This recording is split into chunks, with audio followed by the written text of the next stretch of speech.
حضرت شیخ عبدالقادر جیلانی غلط العام میں غوث الاعظم کسی امام کے مقلد تھے. انہیں طالبین میں جو نماز کا طریقہ انہوں نے لکھا ہے اس پر بریلوی کہتے ہیں بریلوی حضرات کیوں نہیں چلتے. یہ تو بریلویوں سے پوچھیں کہ آپ شیخ عبدالقادر جیلانی کے نام کے اوپر ہر مہینے 11ویں کرواتے ہیں تو جو انہوں نے نماز کا طریقہ لکھا ہے, ٹھیک ہے جی.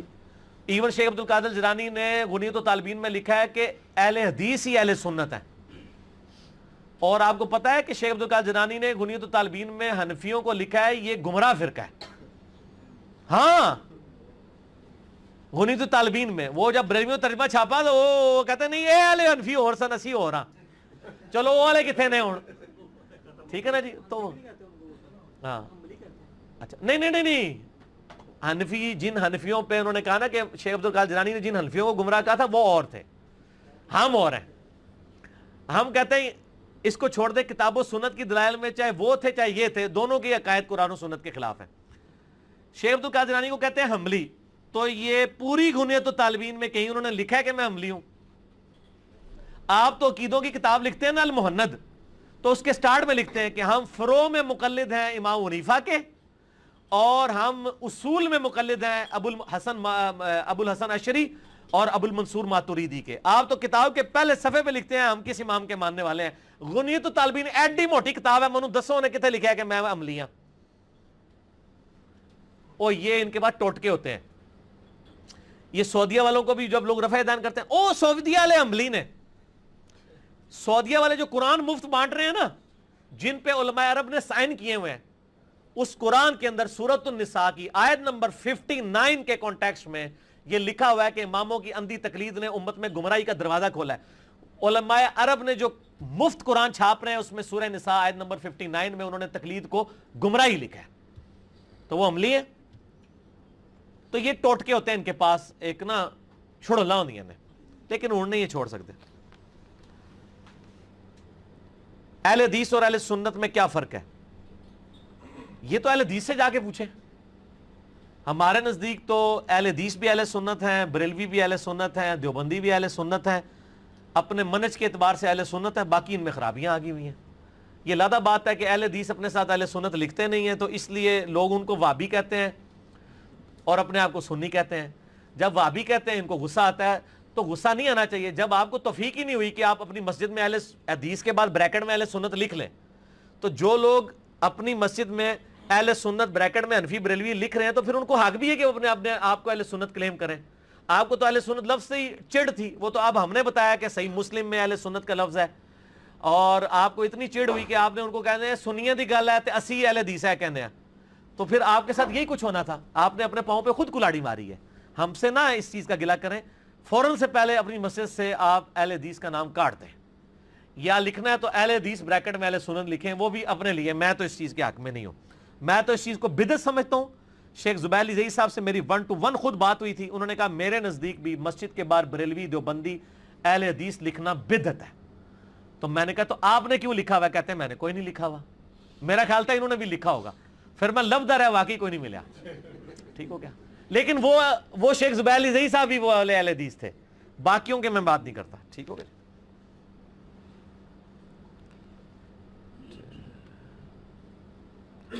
البتہ مالک 8 رکعت تراویح والی روایت میں کہ ہر رکعت میں 100 آیات کیسے تلاوت کی جا سکتی؟ کیوں نہیں کی جا سکتی 100 آیات تلاوت میرے بھائی؟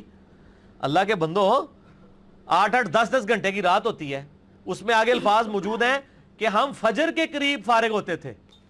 او یار تواڈے بزرگ بابے روزانہ پوری رات قرآن پڑھ لین, ادو نہیں تواڈی عقل کام کردی کہ کہڑے بابا جی نے جڑے 30 پارے پڑھتے ہیں تے جے اسی 8 تراویح 100 روایت پھکی میں نال دیاں گا. ادو تواڈے دماغ نہیں ہے جی وہ جی عشاء دے وضو میں فجر پڑھتے سن تے پورا قرآن مکا چھڑتے سن. ادو تے تواڈے دماغ وچ عقل نے نہیں کام کیتا کہ کس طرح کرتے سن. ہم 100 آیات والی کہندے تے کنج پڑھ لیندے سن, او تواڈے بابے 7,500 آیتاں پڑھ لین تے ساڈے صحابہ کرام 100 آیتاں بھی نہ پڑھ سکن.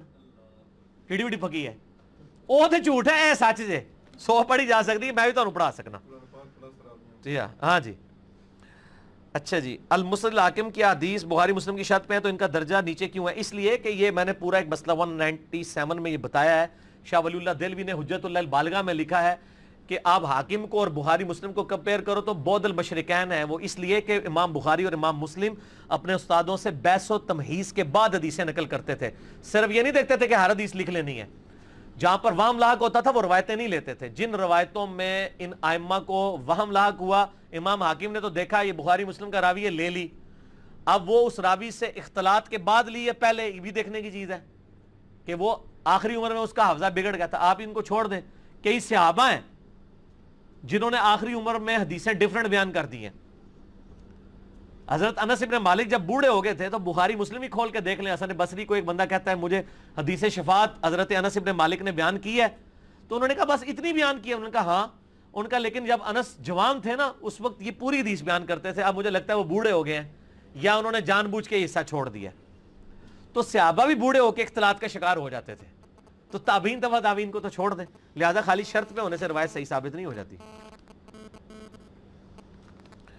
ایک حدیث میں کسی شخص نے حضرت عبداللہ بن عمر سے کہا کہ کسی مسئلے کے بارے میں فرض سنت، تو انہوں نے فرمایا یہ نبی علیہ السلام کرتے تھے، ہم اس لیے کرتے ہیں، کیا اس حدیث کو سامنے رکھتے ہوئے ہمیں فقہی بحثوں میں نہیں پڑھنا چاہیے کہ یہ سنت ہے یا فرض؟ ٹھیک ہے نا، تو ہم تو اس لیے پڑھتے ہیں جب لوگ سنتوں کا انکار کرتے ہیں، پڑھے تو وہ ہوئے ہیں، ہمیں تو جواب دینا پڑتا ہے، آپ تو ہمیں اس طرح بلیم کر رہے ہیں کہ ہمارے گھر میں چور گھس گئے ہیں، ہم چوروں سے لڑ رہے ہیں اور آپ کہہ رہے ہیں یار ادا ادا کیوں نہیں کر لیتے مال، کیوں لڑائی کرتے ہو؟ تو کوئی الاؤ کرے گا؟ آپ کا تو کام ہے کہ آپ میرے ساتھ مل کے ان چوروں کو باہر نکالیں، بجائے آپ یہ کہنے کہ نہیں صلح صفائی کرو یا لڑو نہیں، مل جل کے چلنا چاہیے، فروعی مسئلے ہیں چھوڑ دیں۔ آپ ان چوروں کو کہیں کہ جنہوں نے دین کے اندر بدعت داخل کی، آپ ہمیں کو کہتے ہیں؟ ٹھیک ہو گیا جی؟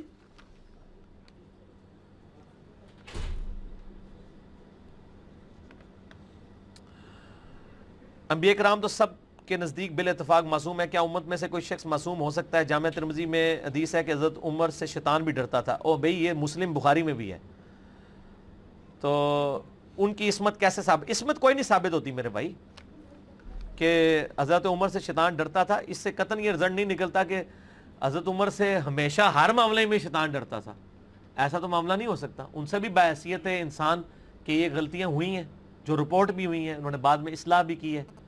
مجھے آپ کو میں ایک موٹی بات بتا دیتا ہوں، صحیح بخاری میں آتا ہے صلح حدیبیہ کے موقع پر نبی علیہ السلام کے ساتھ گفتگو کرتے ہوئے پوری زندگی پھر وہ بعد میں شرمندہ تھے، جو انہوں نے حضور کو کہا تھا ہم حق پہ نہیں دب کے صلح کر رہے ہیں، تو حضرت بکر نے پھر ان کو سمجھایا کہ چپ کر جائیے، اللہ کے رسول ہیں۔ یہ تو بہت فاش غلطی ہے جو سامنے موجود ہے، واضح غلطی ہے، ٹھیک ہو گیا جی؟ لہٰذا اس بات کے اوپر یہ نہیں کہ وہ ان سے غلطی نہیں ہوگی، ایک اوورآل ایک جنرل بات، ٹھیک ہو گیا؟ حضرت عثمان خلیفہ راشد کی ذات پر حملہ کربلا والے ریسرچ پیپر میں صحیح بخاری میں یہ حدیث بریکٹ میں ڈالی گئی ہے جبکہ اسلام سے ہسٹری میں الفاظ موجود نہیں ہیں۔ میرے بھائی بریکٹ میں اس لیے ڈالی جاتی ہیں، بریکٹ کے بغیر تو قرآن کا ترجمہ نہیں ہو سکتا۔ آپ وہ اسلام سے ہسٹری میں وہ الفاظ پڑھ لیں، اگر اس بریکٹ کے علاوہ کوئی اور مطلب بنتا ہے تو آپ بنا لیں، اگر اس کے اپوزٹ بنتا ہے۔ بریکٹیں تو ہم نے ڈالنی ہے اس لیے کہ عربی اردو میں ٹرانسلیٹ ہو رہی ہے، ٹھیک ہے نا جی؟ آپ ایاک نعبد و ایاک نستعین کا جب ترجمہ کرتے ہیں، اے اللہ ہم صرف تیری ہی عبادت کرتے ہیں، صرف تجھی سے مدد مانگتے ہیں، تو ہم تو بریکٹ میں سے کہتے ہیں کہ یعنی ہم دعا کے لیے تجھے پکارتے ہیں۔ کیوں کہ آج کے دور میں فتنہ یہ ہے کہ وہ کہتے ہیں مدد تو آپ نے مجھ سے بھی مانگی تھی، تو قرآن میں تو لکھا ہے اللہ سے مانگو، پھر اللہ کو چاہ منگیا کرو، روٹی بھی اللہ کو منگیا کرو، تو پھر ہمیں بریکٹ لگانی پڑتی ہے نا، حالانکہ وہ قرآن میں نہیں ہے، کیونکہ ہم جوڑتے ہیں اس کو دوسرے مسئلے کے ساتھ۔ وَتَعَاوَنُوا عَلَى الْبِرِّ وَالتَّقْوَى وَلَا تَعَاوَنُوا عَلَى الْإِثْمِ وَالْعُدْوَانِ، نیکی پرہیزگاری کے کاموں میں ایک دوسرے کی مدد کرو، برائی میں الگ رہو۔ اس کے تحت ہم کہتے ہیں ظاہری اسباب میں آپ کسی سے مانگ سکتے ہیں، غائب میں نہیں پکار سکتے، حالانکہ اس میں تو بریکٹیں لگانی پڑتی ہیں۔ یہاں پہ بھی جو ہم مفہوم بیان کر رہے ہیں، ٹھیک ہے نا جی، وہ فٹ ان بیٹھ رہے ہیں ان حدیث کے الفاظ کے اندر، ٹھیک ہو گیا جی؟ اور میں آپ کو بتاؤں آپ کے علماء نے جو بریکٹیں لگائی ہیں بالکل 180 ڈگری لگائی ہیں۔ ہم بریکٹیں اس لیے لگاتے ہیں میرے بھائی، بریکٹیں لگا کے آپ کو زمانے میں پہنچا دیتے ہیں کہ بڑی بڑی ڈنڈیاں ماری ہیں لوگوں نے، بڑی بڑی ڈنڈیاں ماری ہیں، ٹھیک ہے نا جی؟ اور وہ جب ہماری بریکٹیں آتی ہیں نا پھر آپ کو پوری سٹوری کلیئر ہوتی ہے۔ وہ بریکٹیں محدثین نے لکھی بھی ہوتی ہیں یا دوسرے طریقے اندر موجود ہوتی ہیں اور وہ فٹ ان سٹوری میں بیٹھ رہی ہوتی ہیں۔ مثلا میں آپ کو بتاتا ہوں، صحیح مسلم میں ایک حدیث ہے، حضرت عامر بن سعد ابن ابی وقاص وہ ایک جگہ حدیث بیان کرتے ہیں کہ نبی علیہ السلام نے فرمایا علی کی میرے ساتھ وہی نسبت ہے جو ہارون کی موسیٰ کے ساتھ، مگر میرے بعد کوئی نبی نہیں۔ اب یہ حدیث ایک تابعی سنتا ہے، اور کس سے سن رہا ہے؟ صحابی کے بیٹے سے، سعد ابن ابی وقاص کے بیٹے سے۔ وہ کہتا ہے یہ آپ نے حدیث خود اپنے باپ سے سنی ہے؟ اس نے کہا میں نے خود سنی ہے۔ نہیں واقعی سنی ہے، خود سنی ہے۔ اس کو تکلیف کیا ہے؟ کیوں ماننے میں اس کو آ رہا ہے؟ اس لیے کہ حضرت معاویہ کا دور ہے، اور اس دور میں حضرت علی کے اوپر سب و شتم ہو رہا ہے ممبروں کے اوپر۔ اس دور میں اگر کوئی حدیث بیان کرتا ہے کہ علی کی وہی نسبت ہے میرے ساتھ جو ہارون کی موسیٰ کے ساتھ ہے، اور یہ حدیث بخاری دونوں میں حضرت علی کے فضائل میں پہلی حدیث ہے، تو اس بندے کو کب کبھی طاری ہو جائے گی کہ یار وہ علی جس کو رسول اللہ کہہ رہے ہیں یہ ہارون کی مثل ہے میرے لیے، اس کے اوپر ممبروں پہ لعنت ہو رہی ہے۔ اور حضور فرما رہے ہیں مگر میرے بعد کوئی نبی نہیں ہے، یعنی اگر نبی کوئی ہوتا تو یہ بھی نبی بن جاتا، چونکہ میرے بعد کوئی نبی نہیں ہے اس لیے علی نبی نہیں بنا، ورنہ اس میں امپلائڈ ہے حضرت موسیٰ کی سفارش سے ہارون کو اللہ نے ان کو نبی ساتھ بنایا۔ تو اب یہ فضیلت حضرت ابوبکر عمر کو بھی حاصل نہیں ہے۔